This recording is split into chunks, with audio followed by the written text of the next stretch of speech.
All right, guys, welcome back to the channel. I am on, I believe, day 12 here of COVID. Starting to feel a lot better. The sore throat is pretty much resolved. The only thing left really is the coughing spells, but that's gotten less and less. So again, if I cough a couple times throughout this video, just bear with me. What I actually wanted to do today is to answer a specific comment that came in yesterday, I think from a new subscriber, GDFKC. And he says, really enjoyed the content and investing philosophy. Also have read Dalios' book and agree with your China investing thesis. Question on your thoughts as to how best to invest in China. One, individual Chinese value stocks. Two, dollar cost average into low cost ETFs, and if so, which one? Three, use leverage YINN 3 times China Bull. I suspect you will plan to use all three, but would be interested in thoughts as to what percentage to use for China overall. I think you are targeting around 10%, and of that 10% or so of the total portfolio, how much would you invest in the above three strategies? Finally, your long-term thoughts as to best invest in China directly on Hong Kong Exchange, or other, if possible, or U.S. base exchanges, and whether you think the SEC, China will ever agree to long term to have key Chinese companies listed on U.S. exchanges, or ultimately, if they plan to pull back all Chinese companies to the Hong Kong or other local exchanges. So a great series of questions, and very thankful for joining the channel and interacting. So let's just start with the macro and Dalios' book, and Dalios' book, along kind of with Graham Allison. Um, Graham Allison details like throughout history, there's been an existing power and a rising power, and what happens there, and usually, or oftentimes, it ends in war, and then, but how the lead up happens through trade wars, currency wars, Cold Wars, so on and so forth. And basically, Dalios' book is fascinating to me because it kind of showcases the decline and fall of various recent empires, if you will. He really details the Dutch Empire, the British Empire, and the American Empire, those three in particular, and uses metrics to break down their rise and fall.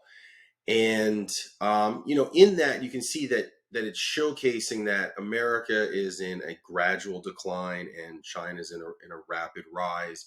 And that's not Ray Dalio's opinion. He's not being a sinophile there necessarily. It's just what the data is spitting out. And so the question then remains: if you are of means, should you invest in China? How should you invest in China? And I said this kind of the same line in a previous video. If you were part of the Spanish Habsburgs, the decline there, and you were a trader or an aristocrat or a business owner, what have you, then you would have been better served to take some of your capital, invest in the growing Dutch Empire. If you were towards the tail end of the Dutch Empire, you would have been wise to take some of your capital and invest in the growing British Empire. If you were a British aristocrat from a noble Oxbridge family, meaning you attended Oxford or Cambridge, sort of part of the British upper class, and you were of means, you would have been better served taking some of your capital in England and investing in, say, the Dow Jones Industrial Index, or I don't think the index was released till 1976, but just buying a varied basket of American securities and holding those for the long term. So to that point, I feel, based on my study of history and reading books like Graham Allison and Ray Dalio, an American of means would be best served taking a certain percentage of their wealth and buying and holding that essentially in China. The beautiful part about living in our age versus in the past, like I said, if you were a British aristocrat, there wasn't just like an ETF you could buy with one click. You would have had to sort of buy the Dow, monitor it, sell what isn't there anymore, buy what's there. You would have been more active management.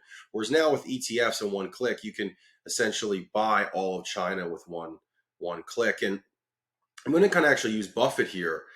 In one of, I believe, is one of the Berkshire Hathaway annual meetings, he talked about if someone basically just purchased a basket of American securities and held those for the long term, coming out of World War II, how well they would have done. And he kind of says it like they wouldn't have had to know the ins and outs of these companies. They wouldn't have had to read annual reports. They wouldn't have to look at price to earnings ratios. And this is too expensive, and this is undervalued, and sell this and buy that. They wouldn't have, and for those of you who know Buffett will understand this term, to employ any hyper helpers, which is his sort of dig at private equity and hedge funds.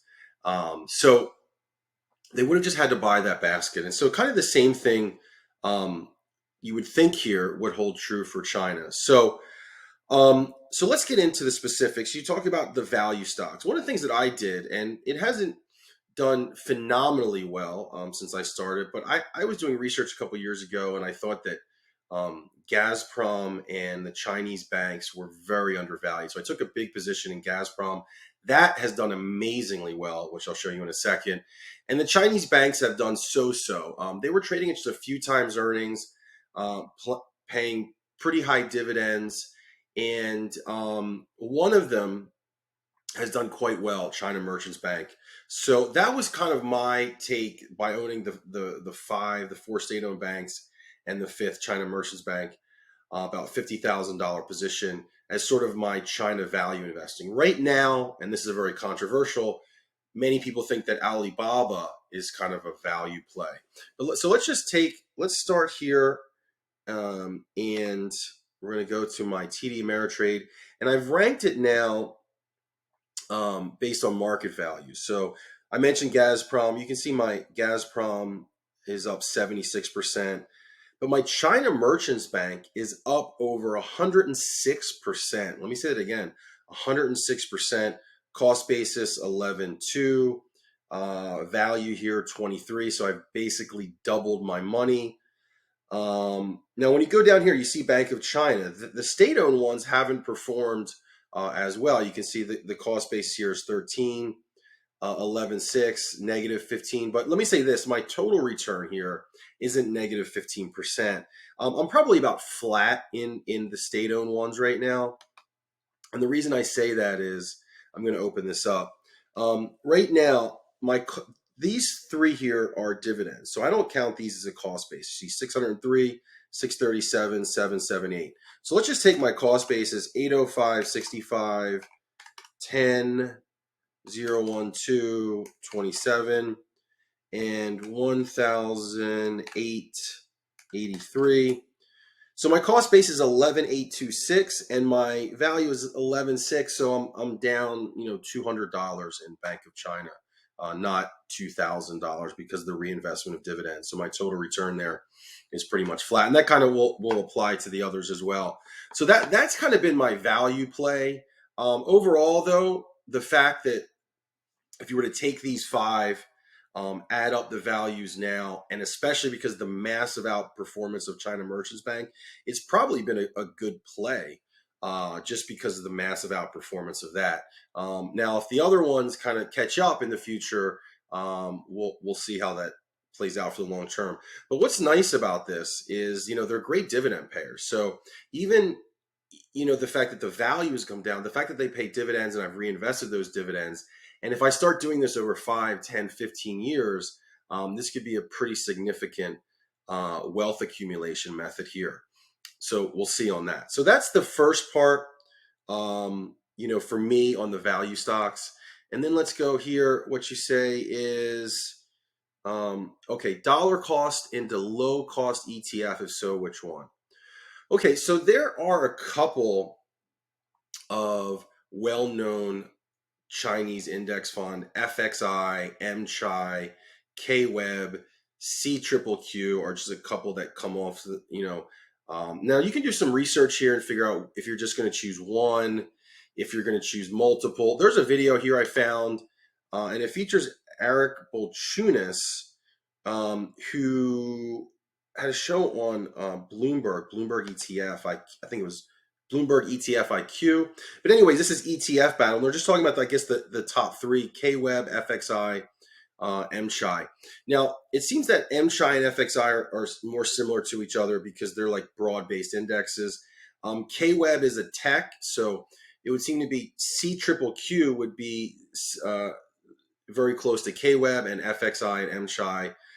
So I'll just play like a minute of this video just to give you a sense. Balchunas isn't too keen on FXI. I think he believes that MSHI is a better choice. So let's just play a little bit here. Yeah, look, I mean, I was never a fan of FXI.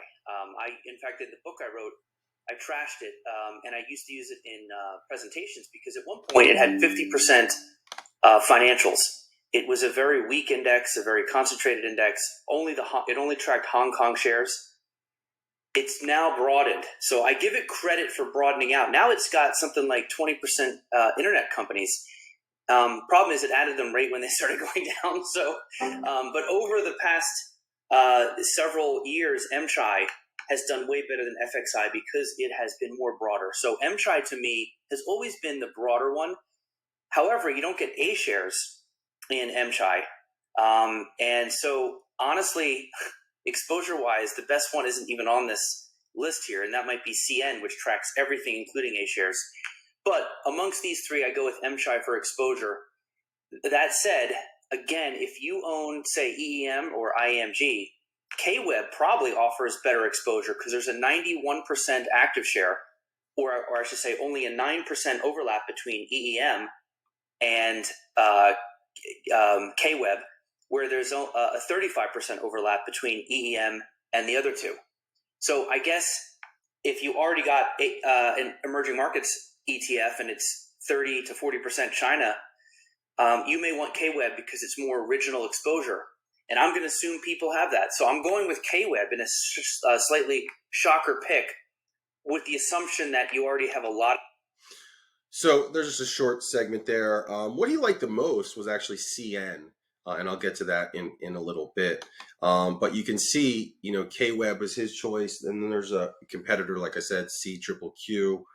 I think here, kind of back to Buffett, if you're an American and you believe that the Chinese economy will continue to grow, buying a broad-based index, he sees MSHI as kind of the most broad, but then you don't own A shares. So even a combination, even if you owned all three, or if you added CN, and again, I actually created a symphony and composer for you and for myself as well, which I'll showcase at the end. So, and then you go here, let's see what else. Three using leverage, 3-time China Bull. Okay, so yeah, so let's go here. We're going to actually go into Composer now. And this is something I created in Composer. And this is a 75% yin, 25% Chinese bonds. I'm using YINN, and for the bonds I'm using VanEck CBON. 75-25. It's rebalanced every quarter. Obviously, this is done horribly with the Chinese sell-off and so on and so forth, and just overall Chinese stock market. So it's not performed well. It's down 40% with a max drawdown of 63.9. But buy and holding yin or doing something like this over the long term, if China continues to grow, might be an option. I hold. I have about $2,000 in here. Let me X out of it and see. Since I started it, so I have China. So my $2,000 position is now down to 1734. So that's down a little bit.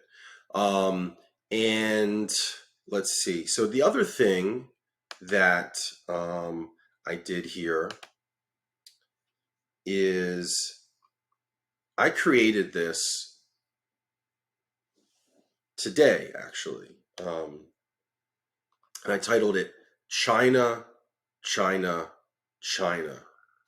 So I'm going to scroll down here. And what I did here for you is let's see, I'm just scrolling down here. So I took kind of the main ETFs, MCHI, KWEB, CQQQ, FXI, GXC, CN, GLCN. Okay, so I took 7 major Chinese ETFs and I weighted them equally, and it's rebalanced once a year. So if one really outperforms and one lags one year, you're going to kind of rebalance. I didn't put YINN in there, so this has no leverage. But this is something like if you wanted sort of basic exposure to China, just some broad-based, well diversified. This is something that you could pick up in Composer, and Composer will be releasing its marketplace fairly soon. So I'll release this to their marketplace when it's there, and it's something you could just set it and forget it. It's rebalanced once a year. You could dollar cost into this. You could just put a big percentage, so on and so forth. So there you go. So let me just go back here to your question. Yeah, and I do about 10%, and that's totally up to you. The last thing I'll address here is kind of, investing in China directly or the Hong Kong exchange, US based exchanges. This gets into a different topic in a way, and which is outside of investing, which is sort of incorporation and how you're managing your LLCs and such. I'm very much in sympathy with someone like Andrew Henderson, Nomad Capitalist, because one of the concerns with China is geopolitical. So, as you guys know who follow this, many hedge funds are domiciled offshore, and that's to be tax neutral. But to me, that's also for independence. And I'll give you a perfect example for this. I bought China Mobile a couple years ago, and I put like $400 in, and then all of a sudden, unbeknownst to me, Trump signed an executive order banning these particular companies in China. Telecom was on that. I think it was CHN, if I'm not mistaken. So my $400 was locked up. It was finally just released to me, maybe a month or two ago, like after being held for a couple of years. But imagine if that was $50,000 and I couldn't access that. And so you're sort of, if you're investing a certain amount in China, specifically maybe in individual companies, but even in the ETFs, I think the thing that you're concerned about is that Biden or Trump or whoever is president does an executive order that influences you and makes a decision on your behalf. So if you had an LLC based in British Virgin Islands or Cayman or Nevis or Cook Islands, that was independent of the US, you would be able to access these exchanges, Hong Kong exchange, Moscow exchange, Chinese exchanges, whatever exchanges, through different brokers. Whereas if you're holding your assets individually in America, or in an LLC in America, and they ban it, well, that's a huge risk. So even like my Chinese banks, for example, like they're at risk based on how Joe Biden wakes up one day, or Donald Trump, or whoever the next president is. So I don't know if you have the net worth or I have the net worth to justify creating an offshore LLC. Again, you can look to like Andrew Henderson and others that are big, like kind of offshore proponents, sort of sovereign citizen, sovereign man idea. It's very attractive to me. It's very libertarian, Ayn Rand and such, but it's not something I've done. And again, that's your call, especially if you're going to hold, Chinese equities, Russian equities, anything where there's geopolitical risk. So that's pretty much it for today. Looks like I got through today without coughing. Very happy about that. And so that's pretty much it. I appreciate the questions, comments, anything else. Let me know what you think about this, and I'll see you guys soon. Ciao.